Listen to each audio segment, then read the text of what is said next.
Hello and welcome to this Jaguar XK8 video, What's Involved in Changing Tensioners. This is episode 48 in our series of XK8 videos where we've detailed changing our timing gear, chains, tensioners and guides. This video is basically pulling all those videos together with a quick run through what's involved in changing the timing gear from start to finish. The process we used is going to be detailed in this video, tying together all the sub videos we've already recorded in glorious detail. Our engine was an AJ-V8 normally aspirated. If you have a supercharged car, there are some additional pulleys obviously for the supercharger, but other than that it's very similar and nigh on the same. The later engines, AJ-27 and 34, have slight differences in the VVT units and that the actuator comes out through the cam cover, but other than that 99% of it is the same, so this process is still relevant. If you're thinking of taking this job on, or you've had a quote from the garage, this video might be useful to try and explain why you're being charged so much or why it's so complicated and what's required. So in order to take the job on, we needed some basic tools, workshop tools like sort of socket set, screwdrivers, the usual stuff, standard car tools. We needed a copy of the XK8 workshop manual, which was available at jaguarrepair.com and is now available at tothegarage.co.uk, thanks to John D. We needed to buy some torque wrenches. I've got a torque wrench, mid-range wrench, but I needed a small range for a lot of the fasteners in order to put the covers back on, to get the seal servicing correct, avoiding oil leaks, and also a high range one for the crankshaft pulley. It's extremely high torque. I needed to buy some special tools, and we needed some long bars in order to apply the torque. We had a secure method of lifting the car up on our wooden blocks, but you could probably do it with axle stands or car ramps. But you need to bear in mind that you're going to be applying a massive amount of torque to that crankshaft pulley, so you don't want it falling off anything. We were very patient. We did the task over a few months because we were making videos as we were going along, and we were very methodical. It's not the sort of job you can do in an afternoon on your drive. You can do it on your drive, but it's going to take you several days, I would suggest, if you're not rushing and you do everything correctly and you're checking twice. So first of all, we got a copy of the manual. As I say, we got it from jaguarrepair.com, but if you scan this QR code here, you can go, it'll take you straight to the garage and the source there for another copy. I've chosen to use these QR codes throughout this particular video because you can scan those on the particular section of the process we're talking about, and it will take you directly to the video that relates to that. We work through the Jaguar manual step by step, but there are some key processes within that within the process, and I've highlighted those with a star and a key. If you work through the Jaguar process, it's very thorough, but there are some minor things missing and some things that might help that are missing in the manual. It does give you discrete processes. It doesn't give you them all in a straight list. You have to keep bouncing around the manual. So it's quite useful if you follow the videos and the manual. The videos do contain things that aren't contained in the workshop manual, so it's a bit of both. I say we recorded lots and lots of videos over the time it took to change, and there's lots of detail in them. So please use them, and hopefully it'll help you if you decide to change your cam change guides and tensioners. Before we start getting the detail, if you're watching this video, you're obviously interested in Jaguar XKRs. If so, might I suggest you click on the top right hand link to be taken directly to our YouTube channel. There you'll find lots more Jaguar XK8 content. Whilst you're there, if you press the subscribe button, you'll be linked to our channel Press the bell icon. You'll be reminded when videos are become aired. And if you watch a particular video, you can click the thumbs up if you say you like it, thumbs down if you don't. And if you have any questions or comments, we'll reply as soon as we can. In the meantime, enjoy the current video. Okay, so we've got a video at the start of the whole process which talks about the 10 facts of AJ-V8 timing gear. It's worth watching that, give you some idea of the failure modes. The well-known advice is that if you have an engine built after the 13th of August 2001, it'll have metal secondary timing chain tensioners. That was the main weak point in the timing gear. But now things have moved on, and all the timing gear is most of it's 20 years old now. There are obviously some cars 2005, 6, 15 years old, but if your car is 20 years old, I suggest there's more failures happening in this primary timing chain tensioners and guides, so it's worth changing the whole lot. So my advice would be, if your car is 20 years old, you don't need to really worry about changing just the secondaries. You have to change the whole lot now. There's lots of references on YouTube and the forums about people having problems with primaries, particularly now. So you want to check your tensioners first. In order to do that, you need to remove the right-hand cover.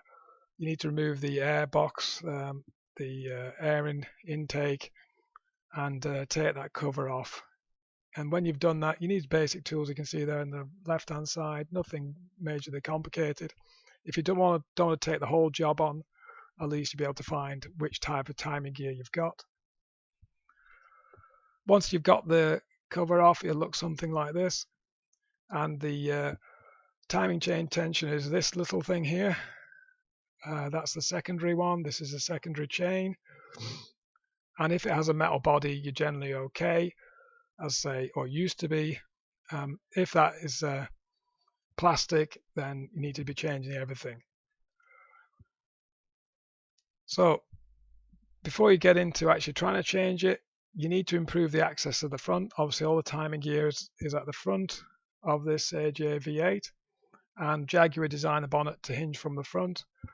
So it's best to remove the bonnet to improve access. That's video EP2. To actually remove it is very, very simple. There's 13mm socket on the 6 bolts, 3 per bracket, and it lifts straight off. It's very, very simple to get off. It's not worth trying to faff about working around it. Again, to improve access, it's best to remove the fan pack. In fact, without it, it's practically impossible to do the job. And it's very, very simple to do. Jaguar have obviously designed it in such a way that it helps to gain access. A couple of nuts taken off, and the thing slides out, or you can jiggle it out. That's video EP3. Then you need to remove the auxiliary or accessory belt, the serpentine belt. It's very easy, just take the tension off the tensioner and it slides off. It's very, very easy. That's EP4. Now here's a key part of the process. The crankshaft harmonic pulley. Now this is the bottom of the engine, obviously on the crank. It's harmonic because it's got a rubber interface to try and reduce the vibrations coming from the crank. The difficulties with this are it doesn't have a key onto the crank. So you need to hold the pulley while you're undoing its bolt or its nut. In this case, it's a bolt. And you can't lock the crank because the crank doesn't have it has a drive plate. And that drive plate is very thin, so if you lock it in there, it'll just end up bending everything. So the Jaguar approach is actually to hold it with a special tool and undo the bolt. So that bolt is tightened up to 364 to 384 Newton meters at the factory. It's got Loctite in it. Chances are it's 15 to 20 years old or older. So that takes some getting off. Now, if you get past that process, everything else is a doddle. There are videos and people show that you can undo crankshaft pulley bolts by taking the fuse out of the fuel pump relay and using the starter. Yep, I believe I've heard people have done it on the AJ-V8, but just think, how are you going to tighten it back up again? So it's okay to get it off, but it won't work when you want to put it back on. So you're going to need the tool anyway. If you want to make your own tools, I've got the designs of ones I used with all the dimensions. There are other people have designed their own tools as well, even simpler ones. They're contained in that video EP5-2. You need to lift the car to lock the crank and get at the oil sump. I use wooden blocks, but you can use axle stands or car ramps, as long as they're secure and the car's not going to fall off them. My lifting blocks are covered in EP7. Then obviously you need to move to the left-hand side cover, a removal of that. That's covered in episode 8, EP8. Again, you need basic tools for that. Some of the bolts are quite inaccessible, but I've got some tips how to get around that if you watch the video. Now, there's episode 9 is all about toolkits. The toolkit at the top right hand there is the timing locking kit. You can get that very, very cheaply by people made in China. I think it's £20 that cost me. More expensive is the crankshaft pulley tool. That's I think that's £50 or £60. But I say you can make your own, but you do need some methods of doing this. I would suggest with the locking particularly, just buy the kit. It's very, very cheap. But if you want to explore tools, look at episode 9's video there. Okay, another key process then is episode 10, locking the timing. Obviously, you need to do this properly. You need a special tool to lock the crank. You can access the drive plate to lock the crank for the purposes of applying the chains, not taking the crankshaft pulley off. Through the crankshaft pulley sensor, crankshaft timing sensor. And I used a camera phone to locate the correct position. If you look at the top left here, there's a little sort of rounded square shape all the way around the drive plate. Those aren't the locking positions. The locking position is a slightly truncated circle, and you need the correct plug or locking pin to push in at that point.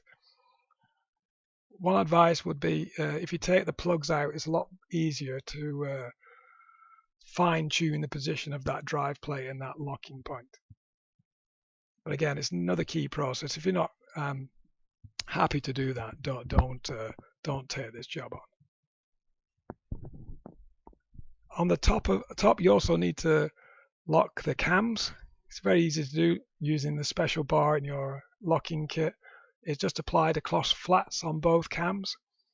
Very, very easy. Episode 11 details removal of the water pump and all the other pulleys from the front of the engine. It's very easy. If like I did, I didn't loosen the bolts on the water pump pulley before taking it off. You can use a strap, an oil filter strap, to hold the pulley while you undo them. They're not particularly tight. It's not difficult to get them off. Then you need to take the front cover of the engine off to get access to the timing chains, etc. There are 24 bolts holding that cover on. Lots and lots of bolts. If you want to know how I did it, it's episode 12. Not particularly difficult, but you do have to be careful because these bolts are generally steel and they're located in aluminium, so there's going to be some dissimilar metal corrosion. So please be careful. Then removing the timing chains and tensioners and guides is very, very simple. Relatively, again, basic tools. You can see that in episode 14. There are a couple of bolts that have to go back in particular positions. That sort of detail is in the video. Timing kits then there's a little video about timing kits EP15. What a bit of advice: you need to consider the type of guide. There are some different guide designs out there. Please consider which type of guide you're going with. Go in with your eyes open. You will need a front. Well, I'd recommend you change the front crank oil seal, and you need a gasket for the sump because you're going to want to take the bits out that have accumulated there, which I'll talk about later. And you're going to need a crank pulley bolt, as well as the full set of chains, guides, tensioners, etc., and seals. Moving quickly on then to EP21, and this is another key process, and this is fitting it all back on. Now, one thing you need to remember, as with the crankshaft pulley, the camshaft sprockets don't have any keys. So even though they're locked in position, those sprockets can move wherever they want. They're only held by the tension and the tightening torque. So as you're tightening the sprocket bolts, you need to pre-tension with this bar, this lever, which is the thing with the red handle here in the picture, in order to get the correct tension on the chain. And there is a specific process for which sprocket to do first. So you need to get that right. Whatever you do, tighten them up to the right torque and the right sequence. Don't release the tensioner pins, the locking pins, until you're happy. The torque is only 115, 125 newton meters. It's not big, but you need to be careful and follow the correct procedure. After you've done all that, which is all in episode 21, you'll take off the timing locks, the bars off the top cams and the crankshaft.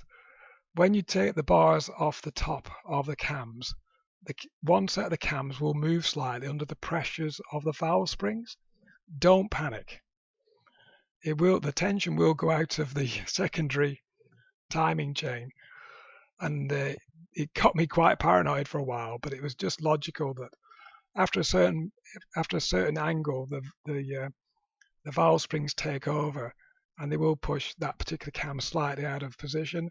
However, when the engine's running and pulled by the chain, it's not relevant. Okay. When you're doing the tensioning, the VVT or variable valve timing unit needs to be in the correct position. In my case, had to be completely retarded, because obviously this was moving the sprockets, so you need to make sure it's in the right position when you tighten it up. The AJ-26 has no advance.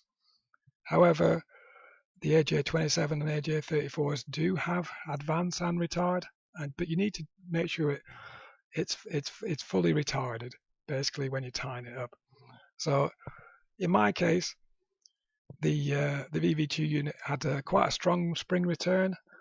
So basically, I advanced the pulley as far as I could, or basically took it away off retard, and it flicked back to being fully retarded. So I was quite happy with that process, and you can see that in EP22. Unfortunately, there's lots of details how to do it for AJ-26, AJ-34 VVT units, but there's nothing on AJ-26. So this is particularly relevant to you guys for AJ-26 engines. Now, we're about halfway through. If you're watching this video and you find it interesting, press the like button now. Do us a favor, it makes a big difference. Okay, continuing on, fitting everything back. EP26 then is fitting the front engine cover. What I would say, you need to clean all the seal surfaces thoroughly before you do this. You're going to need some gasket sealant, potentially all the bolt holes on the engine will need to be tapped out lightly to remove any corrosion or previous Loctite. So as I say, we've got 24 bolts in there, so it's quite an involved job. Take time, do it properly, don't just slap the bolts in, because you may have problems with the torque later. There is a specific sequence for tightening all the bolts up. As you can see at the top right here, I've detailed that in lengthy detail in the video, showing the correct sequence. There is a logic when you see it moving around. There is a logic to how the pressure is distributed as you tighten the bolts up to allow good sealing of the seat, seal, and stop any leaks. So please follow the torque sequence correctly. I took the time when changing the timing chain gear over to upgrade the bolts to stainless. I've done a video, EP27, which details all the bolts in the timing gear, the sizes. So a bit of a shopping list. If you want to change them, you can buy these in advance of actually doing the job. That's video EP27. It does make the job look a bit nicer. You can see I've cleaned up the front cover, and it's got nice shiny stainless bolts all the way around. So EP28, fitting that crankshaft pulley on again. As I say, this is a key process. This is a massive torque. You're going to need your torque wrench to measure it, and a very long bar to hold that crankshaft pulley with your special tools to stop it moving while you're applying the torque. Before you even put the new bolt in, you need a new bolt because the old one will have stretched threads. Tap out the crank to make sure the threads haven't got any corrosion or more likely thread lock left in. As I say, the crankshaft pulley hasn't got a key in it, but whatever you do, don't keep the crank lock in the drive plate. You need to make sure you've removed that before you do this to avoid any damage. The torque is 364 to 384 Newton meters. There is a sort of a get around in the video which I show, which in some of the Jaguar specs they've actually advocated using 80 Newton meters plus 90 degrees. So that basically means you get your torque wrench, tighten it up to 80, and then actually push it round another 90, a quarter of a turn. And I did check that in practice on my car, and it was achieving 370 Newton meters in doing that. So if you can't run to a big torque wrench, that gives you a fairly good idea of what torque you should be applying, and it's a lot. So there you go. The crankshaft pulley tightening up is a massively key process. People have said on forums that they've had these crankshaft pulleys come off, which I assume is where people haven't tightened up correctly. So please beware. Put it all back together then. You need to put the cam covers back on, similar to the front engine cover. There's a torque sequence for that I've detailed in videos EP30 and 31 for each side. On AJ-27 and 34, there are special cam sensor bolts because they're non-ferrous bolts, so they don't affect the cam sensors. You need to make a note of those. I think they're a slightly different color to the other bolts. So when you're taking the whole thing off, make sure you highlight that bolt and put it in the correct position where the cam sensor is. If you're not sure, that's basically the furthest bolt along the top of the cam cover, nearest the bulkhead. It's that the cam sensor is behind there. So basically, on this is actually the left-hand side cam cover is on the top right, and on the left-hand side, as you look at it, it's top left. Again, you need to make sure you've got new gaskets. You've cleaned the sealing surface. You need the sealant for the gaps in the engine, between engine castings. So you need to be careful because it's quite common for these to leak if you've not done it properly, and you need to make sure you've applied the correct torque.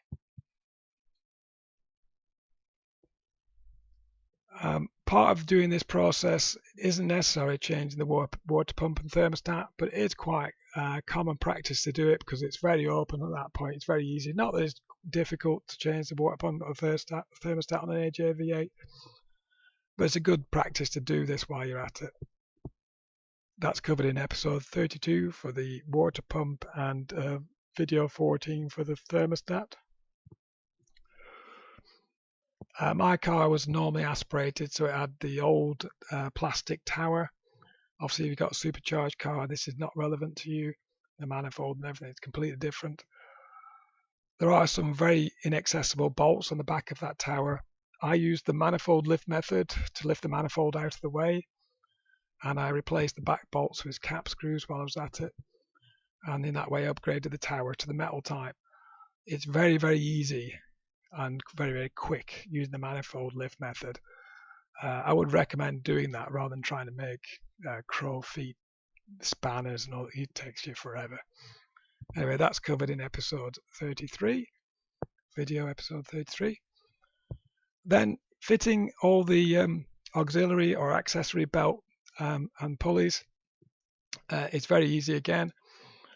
But what I would make a note is check the bearings on all the pulleys. Make sure they're not rough sounding or there's not any grating or roughness in the bearings, because it's the point where it's very easy to upgrade them or change them out. You don't want to be doing them later once you've got it all back together.